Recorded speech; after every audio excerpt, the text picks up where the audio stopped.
नमस्कार दोस्तों, आपका हार्दिक स्वागत है आपके अपने YouTube चैनल पर। आइए जानते हैं तुला राशि का जून महीने का राशिफल। दोस्तों, 2025 के अनुसार तुला राशि में जन्मे जातकों के लिए यह महीना उतार चढ़ाव से भरा रहने की संभावना है। आपकी राशि के स्वामी पूरे महीने सप्तम भाव में विराजमान रहेंगे, लेकिन महीने के अंत में अष्टम भाव में प्रवेश करेंगे। 29 तारीख को शुक्र का वृषभ राशि में गोचर आपको गुप्त विद्याओं में रुचि प्रदान करेगा और आप शोध के क्षेत्र में अच्छा प्रदर्शन कर पाएंगे। वहीं करियर के दृष्टिकोण से इस महीने की शुरुआत में मंगल महाराज अपनी नीच राशि कर्क में दशम भाव में विराजमान रहेंगे, जिससे कार्यक्षेत्र में आपका किसी से झगड़ा और कहासुनी होने की नौबत आएगी और इसका प्रभाव आपकी नौकरी पर दिखाई दे सकता है। छठे भाव के स्वामी बृहस्पति महाराज पूरे महीने नवम भाव में विराजमान रहेंगे, जिससे अत्यधिक परिश्रम और संघर्ष करने के बाद ही आपको उत्तम सफलता मिलने के योग बन पाएंगे। 7 तारीख से मंगल महाराज दशम भाव से निकलकर एकादश भाव में जाएंगे। यह समय आपकी नौकरी के लिए अच्छा होगा और आपकी आमदनी में बढ़ोतरी हो सकती है और नौकरी में तनख्वाह में वृद्धि होने की भी सौगात मिल सकती है। 22 तारीख से बुध देव आपके दशम भाव में प्रवेश करेंगे, जो कार्यक्षेत्र में अच्छी सफलता प्रदान करेंगे। यदि व्यापार करने वाले जातकों की बात करें तो शुक्र महाराज लगभग पूरे महीने यानी कि 29 तारीख तक आपके सप्तम भाव में विराजमान रहेंगे और सप्तम भाव के स्वामी मंगल महाराज आपके दशम भाव में विराजमान रहेंगे, जो 7 तारीख को एकादश भाव में चले जाएंगे। इससे ज्ञात होता है कि व्यापार में लगातार उन्नति के योग बनेंगे। शुरुआत में कुछ समस्याएं आएंगी, लेकिन दूसरे सप्ताह से आपके व्यापार को उत्तम गति और दिशा प्राप्त हो सकती है। साथ ही आपके व्यावसायिक करियर की उन्नति होगी। यदि आपकी आर्थिक स्थिति को देखा जाए तो आपके लिए यह महीना मिश्रित परिणाम लेकर आएगा। केतु महाराज पूरे महीने एकादश भाव में विराजमान रहकर आर्थिक स्थिति को अच्छा बनाने का प्रयास करेंगे। इस दौरान आपको थोड़ा बहुत लाभ भी मिलेगा। बृहस्पति महाराज नवम भाव में बैठकर प्रथम भाव को देखेंगे, जिससे आप सही निर्णय लेकर अपनी आर्थिक स्थिति को बढ़ाने में स्वयं ही अपनी मदद कर पाएंगे। जून मासिक राशिफल 2025 के अनुसार मंगल महाराज 7 तारीख से आपके एकादश भाव में प्रवेश करेंगे और तब से आपकी आमदनी में इजाफा होने के प्रबल योग बनेंगे। यदि आप नौकरी करने वाले जातक हैं तो आपके वेतन में बढ़ोतरी हो सकती है और आपकी आर्थिक स्थिति पहले से बेहतर हो सकती है। व्यापार करने वाले जातकों को प्रथम सप्ताह के बाद व्यापार से उत्तम धन लाभ के योग बनेंगे। हालांकि इसके लिए आपको बहुत ज्यादा प्रयास करने होंगे। वहीं आपके पंचम भाव में राहु के विराजमान रहने से आपका बार बार मन करेगा कि आपको शेयर बाजार का रुख करना चाहिए और शेयर बाजार में निवेश करना चाहिए।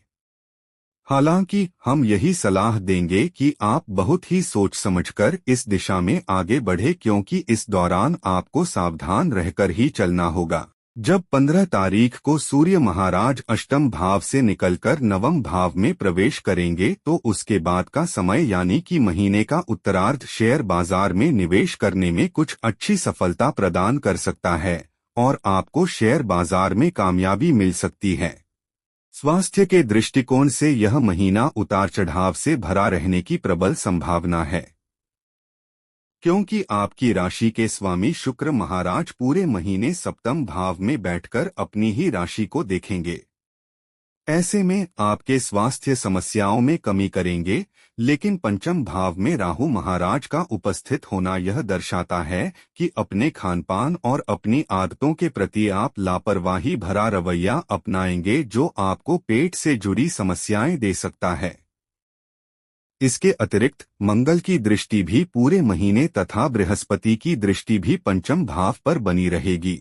इन ग्रहों के संयोजन और पंचम भाव में राहु के बैठने से आपको विशेष रूप से अपने पेट से जुड़े रोगों के प्रति सावधानी रखनी चाहिए, क्योंकि ऐसी स्थिति बन रही है कि आपको पेट में परेशानी हो।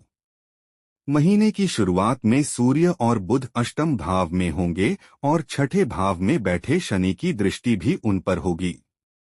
यह समय भी शारीरिक समस्याओं को बढ़ावा दे सकता है, इसलिए आपको इस पूरे महीने सेहत का ध्यान रखना होगा।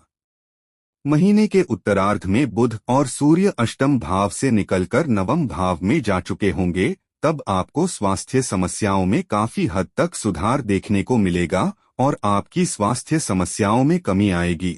यदि आपके प्रेम संबंध की बात की जाए तो आपकी राशि के पंचम भाव के स्वामी शनि महाराज पूरे महीने छठे भाव में विराजमान रहकर द्वादश भाव को देखेंगे, जिससे आप अपने प्रियतम से दिल की बात कहने से पहले कई बार सोचेंगे। उनका व्यवहार कुछ रुखा सा हो सकता है।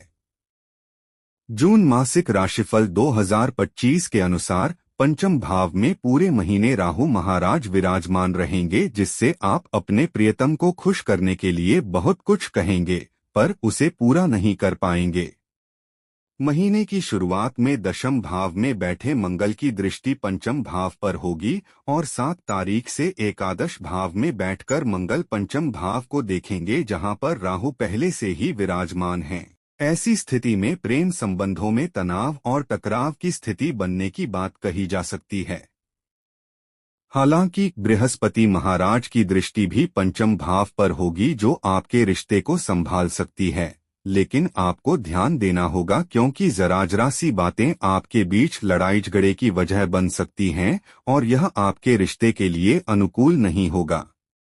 यदि विवाहित जातकों की बात करें तो सप्तम भाव में लगभग पूरे महीने शुक्र महाराज विराजमान रहेंगे, जिसके परिणामस्वरूप वैवाहिक संबंधों में प्रेम और अपनत्व तो बढ़ेगा, आपस में रूमानियत के योग भी बनेंगे।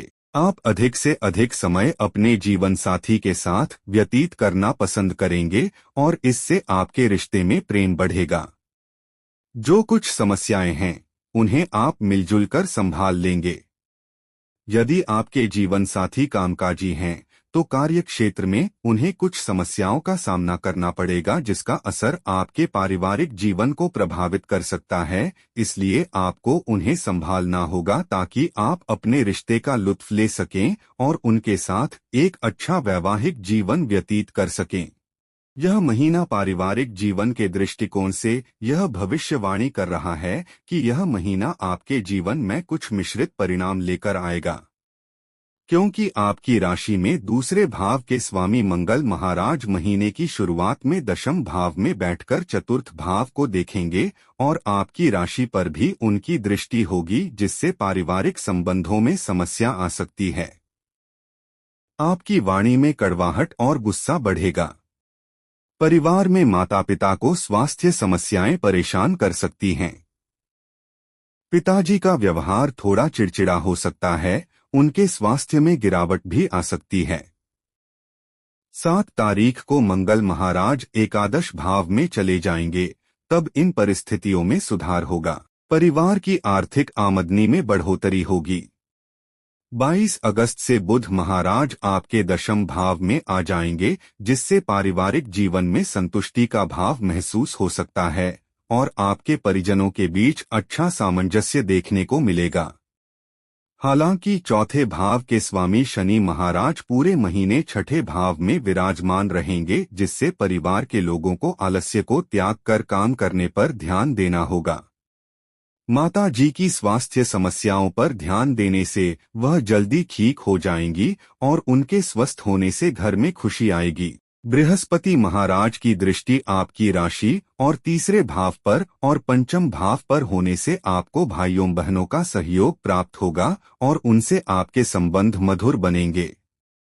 संतान को लेकर भी समस्याओं में कमी आएगी। उपाय। दोस्तों, उपाय जानने से पहले वीडियो को लाइक, शेयर, कमेंट और सब्सक्राइब जरूर करें। आपको शुक्रवार के दिन से शुरू करके प्रतिदिन सफेद गाय की सेवा करनी चाहिए और उन्हें कुछ खाने को देना चाहिए। श्री दुर्गा चालीसा का पाठ करना या श्री दुर्गा स्तुति करना आपके लिए लाभदायक साबित होगा। आपको बुधवार के दिन किसी मंदिर में काले तिलों का दान शाम के समय में करना चाहिए। बुधवार के दिन किन्नरों को कोई वस्तु भेंट करें और उनका आशीर्वाद प्राप्त करें। यह राशिफल आपकी चंद्र राशि पर आधारित है। धन्यवाद। आपका दिन मंगलमय हो।